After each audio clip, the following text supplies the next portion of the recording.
Hello, this is Q from WhereismyGC. Let's take a look at November 2022 Visa Bulletin. In summary, we saw almost no movement. For EB4, there is a little bit of availability, but that's going to go away. But the biggest thing is that the EB2 overall might retrogress. And finally, we will take a look at the expected case activity, a new functionality that we have rolled out. So what? Honestly, I do think that it's too early to make any judgment call on the movement, so just forget about it. In terms of EB4, those things are very inconsequential for backlogs because the numbers are really small. So, even I'll say ignore that. In terms of the EB2 rest of the world demand being a little too much, and that might cause the retrogression for EB2 overall.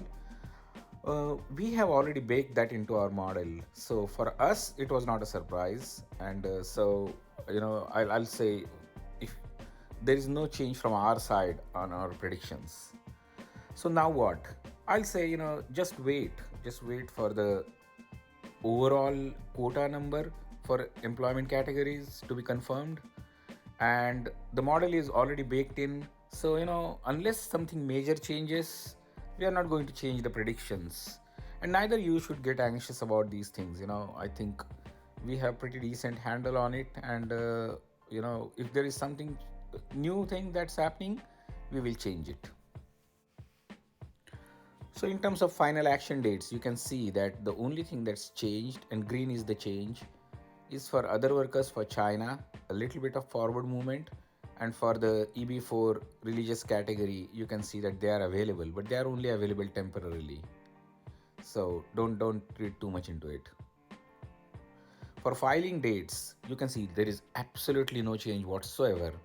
And so what it indicates is that USCIS and Department of State, they already have sufficient demand to take care of each one of those country categories.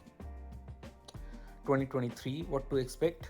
As I said, USCIS has already indicated that they'll have 60,000 extra visas from family into employment categories for year 2023.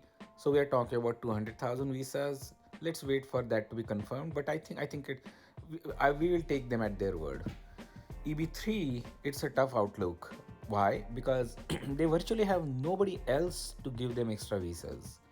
But the good news is the demand is less. So don't worry too much if your date is pretty close to what the current date is today. In terms of EB2 India outlook, the demand is quite patchy from now till December 2014. I mean, USCIS and DOS really did a disservice to EB2 India the way they moved those dates last year, and now they have retrogressed it. But that's why the demand is going to be kind of patchy and uneven.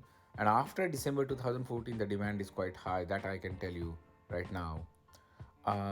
But EB2 India, we do expect will receive some extra visas from EB1, as well as potentially from EB2 rest of the world. Even though rest of the world has high demand, it's because the 485 processing needs some time.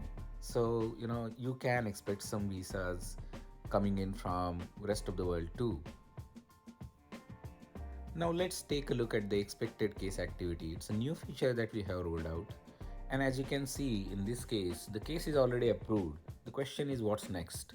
And that is shown on the right hand side, potential next steps. We show all the potential next steps, the probability of each of those steps happening, and specific date when we think it might happen. And the way we predict this is basically looking across many such cases, many such similar cases, and it's really statistics. It's actually quite simple, but see how useful it is. I mean, the card, a case that is approved will have card mailed, and then the card is picked, card is delivered, and so on and so forth. And you can see each one of those probabilities. The only thing I'll say is that the date that we mention here, it is not free for everybody. You need subscription for that. But to see the potential next steps and the probability, you can, that's free. You don't even need login for that. And that's all I have today from my side. I'll talk to you next month. Thank you.